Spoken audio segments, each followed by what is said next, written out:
Dennis Allen post-game after the Panthers lost. The New Orleans Saints lost to the Carolina Panthers. I can't believe I'm saying that, and I'm even more befuddled to tell you that Dennis Allen was allowed to go to the podium. Dennis Allen was allowed to do a post-game interview instead of them saying, hey, Dennis, why don't you... Actually, yeah, the podium's out of this door right here, and then the door they lead him to goes to the tarmac, and they leave him at the airport because he would be fired. That's what I thought would happen, but actually he gets to talk. So we're going to listen to 9 minutes of Dennis Allen trying to tell us exactly what the hell happened. Before we do that, in my recap video, I said, I have a sneaky feeling because of the box score, you're going to see some of the most this has never happened before. Teams that do this, and this have never lost. The Saints are the first team, whatever. This is an impossibility. You're going to see it on Twitter. You're going to see on Twitter, this is the first time in NFL history that a team has won total yards by blank, yards per play by blank, out first down by blank, won the turnover margin, had time of possession by 10 minutes, and lost the game in regulation. Lo and behold, that happens. So let's go check some of those out real quick. If you're not following my Twitter, what are you doing? Get involved. It's the highest possible level. Here it is. Boom, go get in there. Let's look at this one. The Panthers are the first team in the Super Bowl era to win a game with under 250 total yards gained, 0 takeaways, and 425 yards allowed. Unbelievable. Even worse, the Saints outgained the Panthers by 150 yards, ran for 150 yards. Alvin Kamara did that by himself, and won the turnover battle. Over the last 20 years, teams had gone 275-0. With that formula, the Saints 275-1. People asked me why I was including the Saints in my parlays and teasers, because the game script we predicted, which was right, obviously. We said Alvin Kamara was going to have a huge game. We lined all of it out. We talked Bryce Young throw an interception. We did everything. Had everything right. And if you follow the game script, 275-0. So that's why I was confident in a Saints victory. It doesn't stop there. The Saints are 0-2 under Dennis Allen when rushing for 195 yards and having 0 turnovers like they did today. Before that, the franchise was 12-0 all time when doing that. Unbelievable. And the answer to that, ladies and gentlemen, is coaching. Obviously. But the X's and O's in the NFL, I've said this a million times, the X's and O's in the NFL is so important right now because everything is so hyper optimized. If you are failing at the X's and O's, if you are failing at the 2-point conversions, just the 2-point conversions alone, if Dennis Allen got those right, we win the game. If he gets those right and goes for 2 points, and you're going to say, well, how? Well, I'll tell you how. Because if you go for it twice, you're probably going to get it 50% of the time. We went for it once, not twice. But regardless, you get one of those. Obviously, the score is different. The timeouts, just the usage, everything we did was just so bad. The punts, it was awful. It was absolutely terrible. And now let's listen to Dennis try and defend himself. Hurt for those guys in that locker room. I know they put their heart and soul into it, and to keep coming out on the negative end is quite challenging. I thought we had some guys that stepped up, in particular in the secondary, and did some good things. Shamar, I thought overall played a solid game. There were some good things we did. We ran the ball exceptionally well.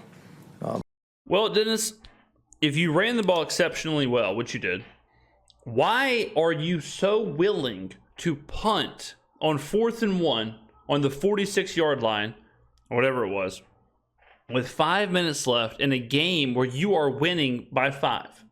You are 2-6. Your defense, your secondary especially, which if you are punting the ball in that situation, you're going to expect they're going to throw against you. So you have a weakened secondary. Why would you choose to not run the ball on 4th and 1 right there? Why would you choose? Why are you so willing to punt in that situation? I honestly think that the answer to that is that it's just his natural reaction. His natural reaction is, oh, here, punt. Oh, here, conservative. Oh, here, put it on the defense. And he's not factoring in the game state, the injuries, the fact that the defense is ass. He's not factoring in the 2-6 record. You have a chance to basically ice the game, or at least take another 2-3 minutes off. And you have Taysom Hill and a running back who has 150 yards, and you are willing to punt with which, if it's a touchback, could potentially be for 20 yards. You're willing to punt for 20 yards difference. Like, those decisions are just mind-blowing. Mind-blowing. We had 2 opportunities in the early on in the game to score touchdowns down there in the red area. We weren't able. It's the same thing, though. Both situations, someone double check me. Both situations, I believe, are 4th and 4. I know for sure the first one, and this isn't on Dennis, but the first one, 2nd and 4, you throw an incompletion. 3rd and 4, you throw an incompletion. 4th down, you kick a field goal. Second one, I think you run on 2nd down, throw on 3rd down, kick a field goal. It's the Panthers. You're on the 11. It's 4th and 4 on the 11. How about on 3rd and 4, like the first possession of the game, it's 3rd and 4. Run the ball. And then on 4th and whatever, if you don't get it, run the ball. Kicking a field goal there, what are we kicking a field goal for? It's not the Super Bowl. We're 2 and 6 playing another team that's even worse, or we thought was even worse. Able to do that, and I think really that became really the difference in the game. Yeah, what happened on the cause of 2 timeouts early in the 3rd quarter? Was it 12 men, and then what was it? Yeah, we had a substitution error defensively. That can't happen. And then we had a play call that, we ran out of a personnel grouping due to some injuries that, we had to try to make some adjustment there. So those are 2 things that can't happen. What was the goal in the... I know 7 things that can't happen, Dennis, and they've all happened in a row. Loss, loss, loss, loss, loss, loss, loss. Those 7 things can't happen. 4th and 4 play call towards the end? Well, the goal was to try to hit Juwan on an option route inside. So the 4th and 4 at the end of the game where Derek just fades it up to Cedric Wilson, season on the line, everything on the line. How about a fade to Cedric Wilson on 4th and 4? Apparently, and I got to go back and check, but I believe everyone that has said it. Apparently, Juwan was open, and so I'm not like, and that's on Derek, who played horribly. And Derek Carr, like, let me go ahead and explain this to y'all. Dennis is gone. I'm going to release this video early than I normally would because I expect Dennis to be fired Monday. So I'm not going to hold this video for after he gets fired. So Dennis is gone. He is being fired imminently. I can't imagine they're going to allow this to keep going on. Derek Carr is gone after the season. He is 34. We are 2 and 7. He has a Big Daddy contract. He's gone. Everyone is gone. The defensive staff, gone. The aging veterans, gone. The players who are going to retire, Cam Jordan, Ryan Ramczyk, gone. Marshawn Lattimore, he might be traded within the next 24 hours. November 5th is the trade deadline. Lattimore, more than likely, should be traded. Chase Young should be traded. Get him out of here. Like, it's on. The whole, like, well, if we win this game, well, if we win that game, well, if we win this. Think about it like this, ladies and gentlemen. Kalen Saunders said that his goal now is to go over 500. Think about how difficult it is now for the Saints to go over 500. Just to go over 500. Just to go 9-8. Think about how difficult that task is. You're going to lose one game the rest of the way? Yeah, right. You just lost to Carolina. Who the hell are you beating? You've got Washington coming up. You've got Green Bay at Green Bay on prime time. You've got the Falcons. You've got the Bucks. Like, you got the Rams. Who are you beating? Much less, oh yeah, we're gonna rattle off 7 wins. Brother, LOL. Not happening. And then the 4th down before that, the 4th and 1, did you guys consider maybe trying to go for it? Or? Yeah, we thought we talked about it. I mean, look, with where we were in the game. I mean, I felt like pinning them back there was the right decision. You know, hindsight's 20/20. You know, but I thought pinning them back there was the right decision. How? That's what I'm saying. Like, that's what I'm saying is that It's just the natural reaction. And I said the same thing about Antonio Pierce. I said the same thing about Mike McCarthy. I've said the same thing about Dennis Allen. These guys who on 4th and 1, no matter what the game state is, their natural reaction is pin them back. That they cannot coach in the NFL right now. With the way that the NFL is, with the way offense is played and defense is played and scoring and all of that, you cannot have that mentality. No way. No way. I don't care if you have the best defense in the world. I don't care. You are up 5. There is 5.5 minutes left. What do you think? Like, think about it just odds-wise. Like, think about just probability. What do you think is the probability of not getting that 1 yard? The probability has to be less than 20%. And I'm being kind of generous there. If you told me, like, and especially if you know the context of the game state, you know Alvin Kamara is 150 yards. You know you're averaging over 5 yards a carry. You know you have Taysom Hill and the Panthers can't stop you. So knowing all that, what really are the odds? I mean, even just a quarterback sneak, like whatever, just put Taysom under center and let him just sneak it. However you want to do it. What are the odds that the Panthers, the worst run defense in the NFL, the worst defense in the NFL, stop you? Let's say it's 20%. So you have an 80% chance to basically ice the game. And if you don't succeed, if the 20% happens, then you're in the exact same situation if you punt, where you have to stop Carolina from scoring a touchdown because they can't kick a field goal. They're down 5. So you're risking everything we just said. You're turning down an 80%, which again is generous. It's probably closer to 90%. You are turning down an 80% chance to virtually win the game for because then you have to flip it. Like, what are the chances of you stopping the Panthers? It ain't 80%. It's not 90%. So you're probably, if you're doing the hard math, you're probably turning down an 80% chance to win the game for a like 65% chance to win the game. It's probably pretty much what you're doing. That if I had to guess, it's something like that. It's something like door number 1, 80% chance to win. Door number 2, 65% chance to win. And I know this is like crude back of the napkin math, but it's way easier in this situation to get 1 yard than stop the Panthers. And you punt your own. If you punt, and let's say you pin them at the 10, and let's say you go for it and don't get it, then they have the ball at the 46 or whatever it was. Let's just call it the 50. So they either have the ball at the 10 or the 50. Like that is the failure. That is the risk reward. Is if you risk it, if you don't get it, they're on the 45.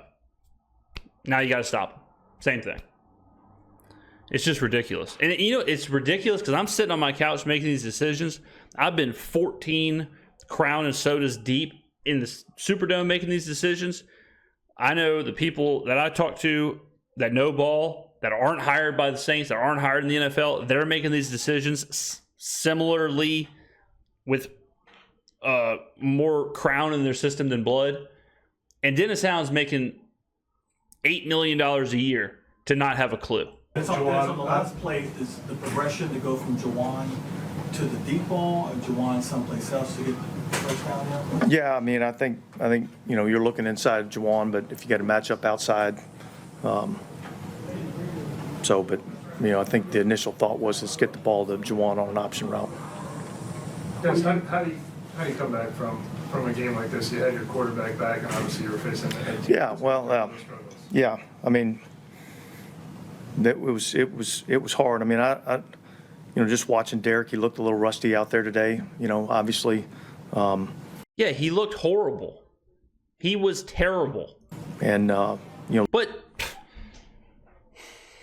I don't know if I'm able to make it through this video. He looked terrible, Dennis. But good news, you have a running back who has 150 yards. Just run the ball. You're winning. You're up 5. Derek looks rusty. Fine. Let him be rusty. Run the football.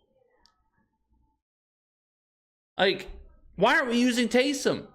Taysom completely vanished in the second half. Somebody pull it up. How many carries did Taysom have in the fourth quarter?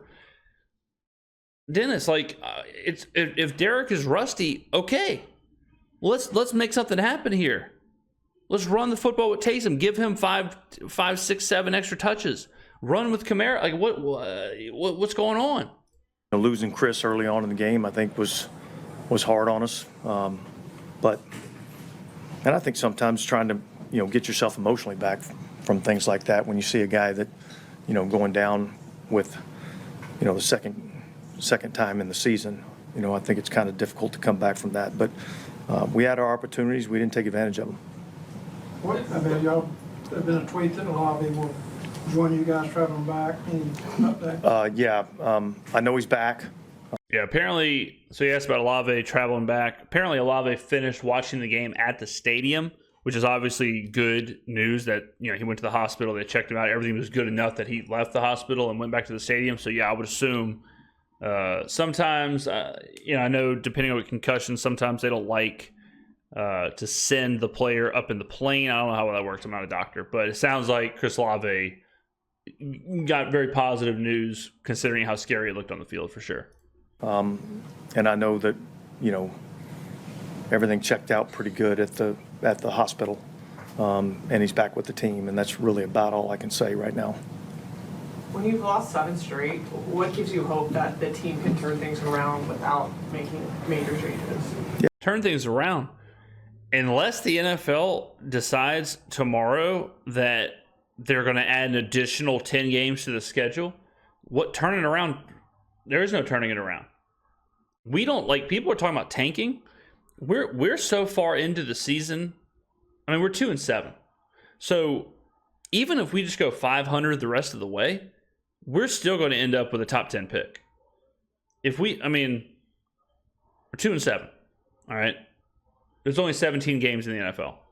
So let's say we go 4-4. Okay, 8 games remaining. We have 6 wins. That's probably going to be somewhere in the neighborhood of 8-12 with tiebreakers and all that stuff. Let's say you don't. Let's say you go 3-5. It's kind of hard to imagine us winning 3 games. Let's say you go 3-5. You're a 5-win team. 5 wins is going to get you in the top 10 for sure. So tank, we don't have to worry about that. Just play. Just go out there and play. Just go do stuff. Just go exist for 4 quarters, and we'll probably lose. Yeah. Well, we got good leadership in the room. We got to do a better job playing, coaching. Hopefully get some guys healthy. But it's going to be hard. It's going to be a challenge. But going through adversity like this reveals character. And our only choice is to stand up and fight. You've said before you don't believe that mid-season coaching changes do anything, or I know that's not your exact wording, but do you still believe that, or do you believe that you need to sit down and assess? Well, I just think we got to do better, But yeah, as a rule, I don't really believe that is the difference. So we'll evaluate where we are, and we'll make changes based on what we think our issues are. I'll go ahead and tell you this. I've said this one other time where I've truly meant it, and it was the Tampa Bay game when Tom Brady came back and beat the Saints. I truly believe if I was coaching the Saints against Carolina, we would have won the game. I truly believe that because I know for sure we would have went for two twice. I know for sure we go for it on one of at least maybe even both red zone situations. I know for sure on 2nd and 4 and 3rd and 4 in the first possession I don't throw the ball. I know for sure on 4th and 1 at the end I'm not punting. No doubt about it. I know for sure I'm calling a timeout with 23 seconds left at the end of the first half and after Alvin's run. I know for sure I'm doing all those things. So the fact that someone off of the street, the fact that you just plug me in there is the difference in this team winning this game and not winning this game. And I'm not, look, am I the face of the franchise? Am I the best in the business? Am I, Am I shooting up to the top of the charts in New Orleans sports media? Absolutely, no doubt about it. But I ain't special when it comes to this. A lot of people, I have a group chat full of people watching the game, wrist deep in loaded nachos at some sports bar, making these same decisions. It's not special. Any 12-year-old playing Madden probably can make these decisions. And it's unbelievable. And we're also not the only team because, like I said, Antonio Pierce, Mike McCarthy, Matt Eberflus, Robert Salah. There's a lot of people in the NFL this season who are in the same bucket with Dennis Allen, where they just don't have a clue. They just do not know. They're guessing. They're completely botching these situations, and it makes me sick. A lot of times last week about offensive penalties in key spots, and I never saw them again on the stretch here. Like, how do you guys get those cleaned up? Well, we got to execute with better technique. You know, I mean, I thought there were some tough calls, you know, later in the game that, you know, didn't go our way, and so I thought that was hard. Can you elaborate on any of the specific calls? No, Or maybe the Allen call, is that one you're thinking of? but there was, you know, obviously we didn't get the calls at the end of the game, so that was difficult. Can y'all kind of explain that, I know you already went through the fourth down call at the end. Can you kind of take us through the 3rd and 13 when it was a pitch to Alvin? It seemed like that was kind of like a... God, that was bad too. 3rd and 13, pitch to Alvin, runs out of bounds. That was brutal. Pitch to Alvin is like, what are we doing here? If you're gonna just give up on the play and try and burn the clock, just run Taysom up the middle or something. Why run the pitch to Alvin outside? Also, shout out to Cat Terrell. This is Cat Terrell asking a lot of these questions. It's not easy in this situation. You lost 7 in a row. You have a head coach who's a lame duck coach who's probably getting fired. It's obvious that no one in the room wants to ask questions because it's kind of awkward. And so shout out to her for taking the lead and asking a bunch of these tough questions and asking Allen if he thinks you should be fired and this and this. So shout out Cat Terrell for a lot of these questions. You know, to campaign or defend yourself or anything, but like what is your confidence that you're doing this?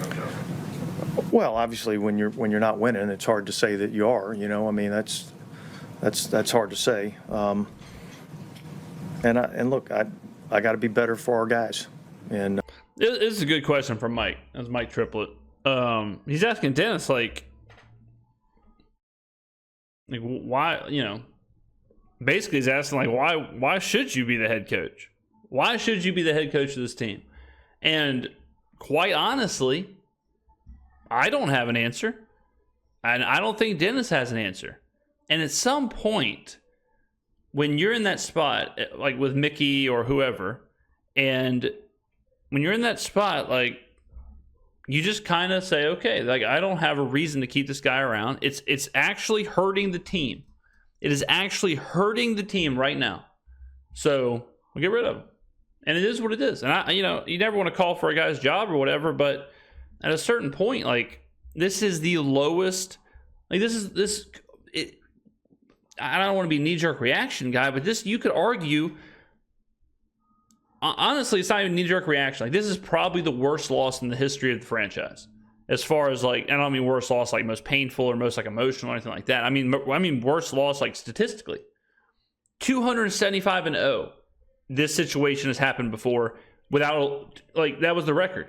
So when you lose games like that, not to mention you factor in like the actual emotional aspect of 6-game losing streak, quarterback's back, all these things happening, and then you have the perfect game state, you drop the game.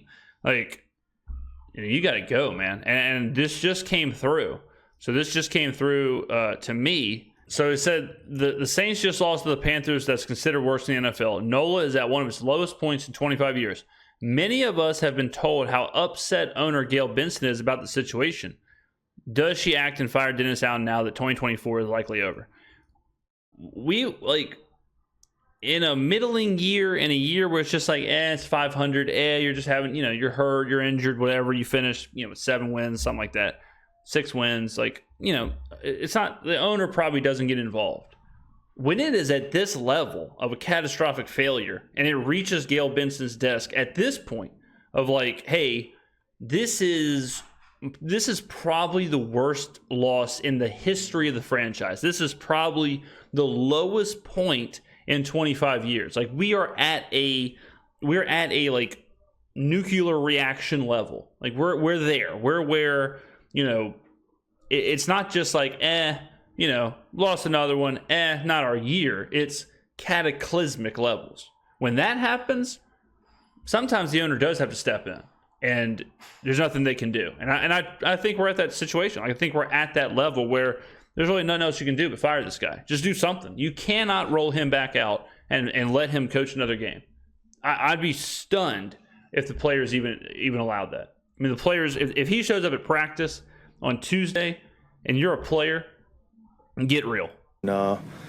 Here's what I'll say. I'm going to keep coming in every day and fighting my ass off, just like I have every single day that I've been here. Well, it's not working, Dennis. And I'll just keep doing that. Okay, well, it's not working. You lost 7 games in a row. Questions to this, but do you feel like now you kind of have to fight for your job? Like, I feel like I'm going to come in and try to do the very best job I can every single day. That's what I've always done. I've been here for a long time, and that's the way I've gone about doing my job. So.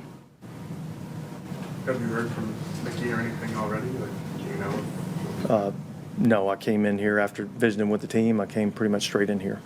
I don't feel like the questions in this game, just from the naked eye, were the same kind of effort, energy questions we were talking about after maybe that Thursday night game. From your viewpoint, did all that stuff look intact to you today? Yeah, I didn't see a lot of, effort issues. I didn't see a lot of busts, Yeah. Of course you didn't, Dennis, because if you look at the box score and you look at the stats, it's not there. That's why we always look at those, because it tells you, just like the Chargers game, when you look at the numbers, you're like, man, I mean, this doesn't look like we should be losing by 3 touchdowns. Then you look at this game, and you're like, we should have blown this team out. And you look at, again, guys, I can't harp on this enough. This has happened 275 other times. There's never been a team has never lost, and we just lost. So when you look at all that, you're like, well, no, there's nothing really negative to say here except the loss. And when you go through the game state and you go through the decisions, you have to pin the loss. You have to pin it on this imbecile. There's no other way around it. We got beat a couple of times. But I didn't see it as a huge execution issue. There's some, again, I thought, particularly there in the fourth quarter, wasn't this way early on in the game, but particularly in the fourth quarter, I thought some calls went, against us that, again, put us back in those long distance situations, which are hard to overcome. Yeah, can you elaborate a little bit more on the first 2 drives of the game? I think you guys ran like 21 plays or something like that. Got into their deep in their territory, but come away with field goals and felt like that. Those are drives that really need some touchdowns, but they kind of established the moment. Yeah, look, yes, I said obviously. that, starting off in here, I felt like that was the difference in the game. I thought we had some opportunities to score touchdowns early in the game. We had to settle for field goals, and that ends. You didn't have to. You did not have to. You chose to. Like, oh, yeah, we were moving the ball, but then we had to settle for a punt. You did not have to do that. You could have went for it. You could have done something differently. Good coaches do. And you know what else is kind of crazy? Like, when they did go for it on the 4th down, when Hable ran it, if he doesn't get that, I'm coming unglued. Because it's 4th and 1. You definitely should go for it there. You cannot be stopped running the football. You have Alvin Kamara who has 150 yards and Taysom Hill, and you give it to your punter. Now, he got it, but even those kind of things, it's like, what are we doing here? Ends up being the difference. Again, I thought the first 2 drives we were able to run the ball effectively. You ran the ball every and drive. Moved the ball down the field, and then we stalled out in the red zone, and that's, that's the difference between winning and losing. You have to kind of account for just, I guess, what seems like an obvious thing. The quarterback's been out for a few weeks, and coming back to kind of account for the rust he's going to have and build a play sheet around. Yeah, and yet, look, I mean, I didn't see a lot of issues throughout the week of practice, but obviously games are different than practice, and I think our plan was to be able to come in here and try to run the football. and we were able to do that. I don't, think we were able to get quite as much done in the passing game. I think Chris is a big factor in that. But I don't think we were able to get quite as much done in the passing game as we would have liked. Did you expect to be able to affect their quarterback more? I think there was maybe 2 sacks included. Yeah. I thought maybe we could. I know, look, their plan, really was trying to get the ball out of the quarterback's hands pretty quickly. So, I mean, 3rd and 10, end of the game. Great example. When Bryce Young completed the pass, 3rd and 10, we said no pressure, just sat back, let Bryce do whatever. Like, it's just so many little things. I mean, it's just one of those things, guys, where in order to lose a game like this, like in order to lose with the game state the way it was, you kind of have to, you kind of have to like go 0 for 12 on decisions. And Dennis went 0 for 12 on decisions. Like, it was just a perfect game of being bad. Every single decision point he messed up. Every single one he failed. And that's what it takes when you have a game state that a team has never lost in. And the Saints are now setting records.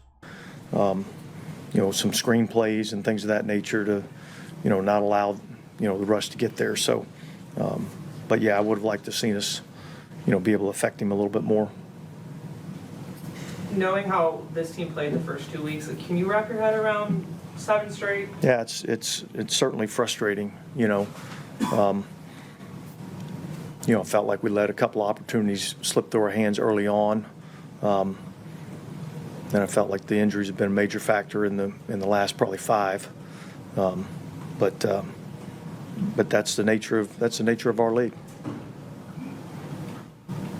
Were you asked about Carson Russ? Excuse me? Were you asked about Carson Russ? Yeah. All good. All right, thanks. Okay, that was it. That has to be the last time we see Dennis Allen as the head coach of the New Orleans Saints. I would assume that is his last interview. I would assume there's no way around it. Like, Gail has to do what she has to do. Mickey has to do what he has to do.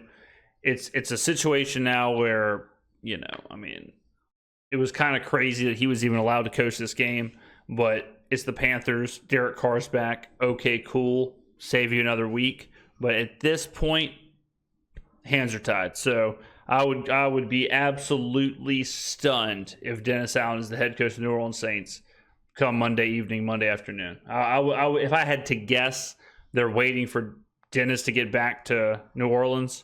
He's going to go straight to the office, and I have a sneaky feeling there's going to be a cardboard box waiting for him, and he will be gone pecan come Monday. So that's how I see this playing out. I mean, I just can't believe. I cannot believe. I will not believe if he is the head coach come Wednesday, because then at that point, like, you're not going to fire him. You're going to let him coach, which would be just absolutely befuddling. So there you go. See you later, Dennis. Ladies and gentlemen, get on down in the comments below. Let me know what you think. Thank you for watching, and I will see you in the next video.